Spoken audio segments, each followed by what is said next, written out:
Գյորջյան Կասկադ 60 ամիս փուլային վճարում բազմաթիվ առավելություններ։ Շարժնակություն նախորդական մեր լրագրողների լսանի առջև ելույթ ունեցա Մոսկվայում էր 2004 թվականին Աննա Պոլիտկովսկայի հրավերով մի տարի անց ինձ ձերբակալեցին, 2 տարի անց Աննային սպանեցին։ Հույս ունեմ, որ այս հրավերը որևէ կերպ վատ բախտ չի բերի Հայաստանի ժողովրդին։ Չարաբաստիկ չի լինի։ Սկզբից մի քանի բան ասեմ, ես հրեա եմ, ամեն տարի Ագադայի ժամանակ Սուրբ գրքում մենք կարդում ենք երբ հրեաները ստրկացվեցին Եգիպտոսում, սրբության մեջ էին, միշտ օգտագործվում է մենք բառը, մենք ստրուկ էինք Եգիպտոսում։ Այդ բառերի արդյունքում ես սկսեցի զբաղվել մարդու իրավունքներով, քանի որ ես հասկացա, որ քանի դեռ անհատը անձը ստրկության մեջ է, նա նրանք չէ, նա մենք է։ Ես ես բոլորիդ ասում եմ, ամոթ Հայաստանին այս վարկագծի համար կապված Բաքվում պահվող պատանների հետ։ Ինչու բոլորդ չեք գրում այդ խեղճ անհատների նկարները, երբ պարոն Մակրոնը օդանավակայանից գա, ինչու նա չի տեսնում հազարավոր հայերի լուսանկարները պահած այդ խեղճ պատանների, քանի որ իրենք, քանի դեռ պատանդ են, դուք պատանդ եք, շատ ակնհայտ է, որ Հայաստանի կառավարությունը Բաքվից է ղեկավարվում։ Ինչքան բան պիտի տեսնեք, որ դա իմանաք, ինչու դուք չեք բարձրացնում այս հարցը հրապարակավ և ծավալում։ Ես ընդդիմության առաջնորդներից մեկի ներկայացուցիչն եմ, նա իր տնից չի կարող դուրս գալիս, նրա հանցագործությունն էր 1700-ամյա եկեղեցին պաշտպանելը։ 3 տարի է արդեն, ինչ ես 3 տարի պաշտպանել եմ ուկրաինական ուղղափառ եկեղեցին, ավտորիտար մի առաջնորդից, պարոն Զելենսկուց գալու է այստեղ։ Եվ ես կասեմ մի բան, 3 տարվա կռվելուց հետո, 3 տարի հրանաների ծեծերը դատապարտելուց հետո, եկեղեցիներից գողանալ, ուկրաինայի կառավարությունը փոխվել է։ Իրենք հայտարարել են, որ ճանաչում են եկեղեցին որպես Ուկրաինայի և ոչ թե Ռուսաստանի հիմնարար արժեք։ Սա ահռելի փոփոխություն է։ Դա տեղի է ունեցել, քանի որ մարդիկ համախմբվեցին։ Արտարացում չկա այս պատանդների մեկ օր անգամ Բաքվում պահվելու համար, քանի դեռ բոլորդ ապրում եք և շնչում։ Իսրայելը որոշ պատանդներ ուներ, որ խանութը մտնեիր, բոլորի նկարները այնտեղ կային։ Ինչ հարց քննարկեիր, պիտի քննարկեիր տուժածների հարցը։ Ես գալիս եմ Հայաստան, մի նկար անգամ այս մարդկանց չեմ տեսնում։ Ես շատ բան կարող եմ ասել մարդու իրավունքների մասին, բայց մարդու իրավունքները վերաբերում են մարդուն, և այս մարդիկ Բաքվում, այս մարդիկ ձեզ են ներկայացնում, քանի դեռ իրենք բանտում են, դուք եք բանտում, դուք չեք կարող արտահայտվել, դուք չեք կարող ունենալ կառավարություն, որը ձեր շահերի մասին հոգ կտանի, քանի որ այս կառավարությունը ձեր շահերի մասին հոգ չի տալու։ Իրենք բանտարկում են ընդդիմությանը, իրենք ոչնչացնում են եկեղեցին, իրենք ձևացնում են, թե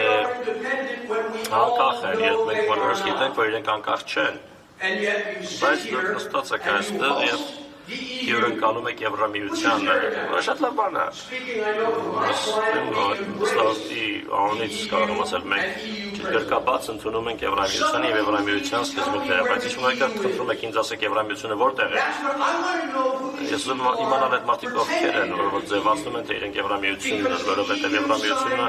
ստորագրել է Հայաստանի հետ համաձայնագիր, որում ասել է ամեն ինչից վերև իրավունքի գերակայությունը պիտի լինի։ Լուրջ եք ասում։ Ինչ եք արել Հայաստանին օգնելու համար իրավունքի գերակայության հարցում, ինչ եք դուք արել ոսկի ազատության հարցերում, և ես ձեզ ասեմ, որ սա պարտադիր համաձայնագիր է, ու մենք ունենք դատարանում իրավունք ունենք Եվրամիության դեմ հարձակվելու, որ նա չի կատարել իր համաձայնագիրը Հայաստանի հետ մարդու իրավունքների առումով, իսկ մենք ոչինչ չենք անում, ընդամենը ծածկում ենք դա, ծակցնում, պարտակում, սա կարողական բան է այս ամենը չմոռանանք։ Եվրամիությունը դա արեց Մոլդովայում, իրենք նույնը անում են ամենուր, իրենք օգտագործում են ռուսական սպառնալիքի գաղափարը, ես չեմ հերքում սպառնալիք կա, բայց կա նաև ադրբեջանական սպառնալիք, բայց ամենամեծ սպառնալիքը ազատության համար Հայաստանի ներսում է։ Ինչպես չեք ասում ես մարդկանց, ասեք Փաշինյանի հետ, նա արդեն իսկ աղավաղում է ընտրությունը, մարդկանց բանտարկելով, հատուկ աշխատանքային խումբ կա այստեղ Եվրոպական միության, որը սոցիալական ցանցերի ալգորիթմն է փոխելու, որ ընդդիմության գործերը փչացնի, ինչ-որ հիբրիդային խմբի հիմքով, որը 28 էջանոց հրահանգներով է աշխատում և ոչ ոք իրավունք չունի այդ հրահանգները տեսնել։ Իրենք աշխատում են Հայաստանի ժողովրդավարության դեմ և մենք դա գնահատում ենք որպես ժողովրդավարության փառատոն արժևորում։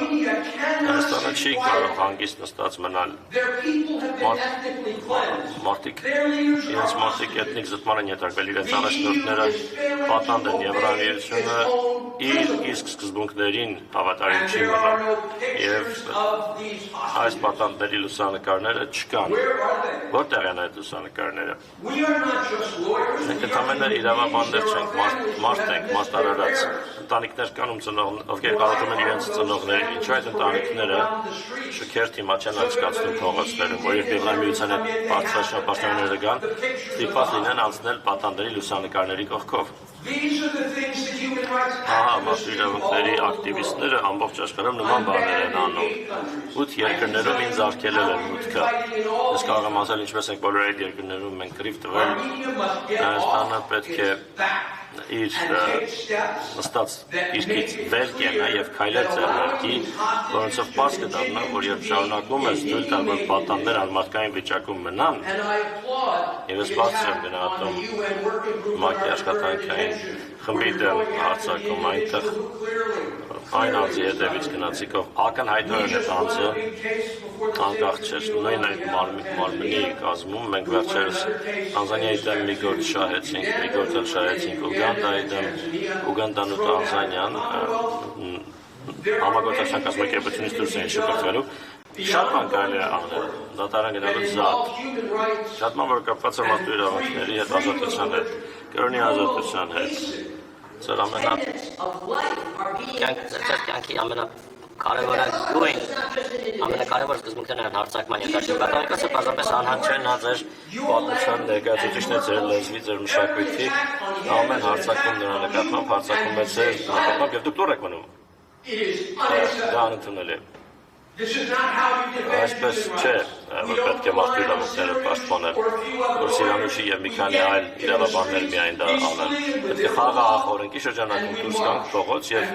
երթեր անցկացնենք և լուսանկարները տանենք և ցույց տանք աշխարհի առաջնորդներին, որ մենք չենք նստելու, երբ մեր եղբայրները և քույրերը պատանդ են պահում այլ երկրներում։ Քաղաքական փոփոխություն այդպես չէ, որ տեղի է ունենում։ Ընտրություն տեղի կունենա այստեղ 1 ամսից։ Որ աշխարհում կարողանից միջոցառումը հիմա Երևանում տեղի որ աշխարհում կարող է սա չհամարվել քաղաքական միջամտություն, որ աշխարհում սա չի հակասում իրավունքի բոլոր կանոններին, որ աշխարհում չենք ասի դե Մոլդովայում արել են նույն ձևով, միգուցե ծրագիր ունեն, փորձում են ընտրությունների արդյունքի վրա հասնել։ Իրենք Փաշինյանին ուղարկել են միլիոնավոր դոլարներ, որ աղավաղեն ալգորիթմը։ Իրենք աշխատում են միայն գործող իշխանության հետ, որևէ դապանձիկություն չկա։ Իրավիճակը շոկային է։ Ու մենք ցանկանում ենք, որ Եվրամիությունը գրկաբաց ընդունի Հայաստանը, բայց Եվրամիությունը նախավարաջ գրկաբաց ընդունի իր իսկ սկզբունքները, օրինակ իրավունքի գերակայությունը։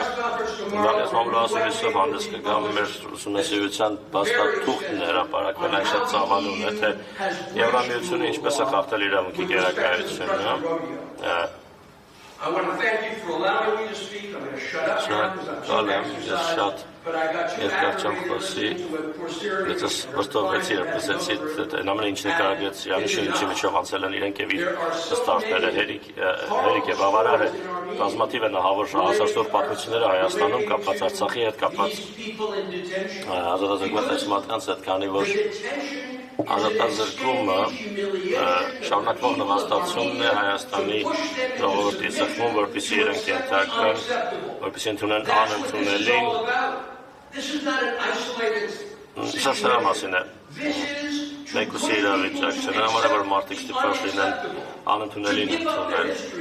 հրաժարվել իրենց պատմությունից, իրենց եկեղեցուց եւ դա արժի լռելիային, եւ ես ասում եմ, որ շնորհակալ եմ։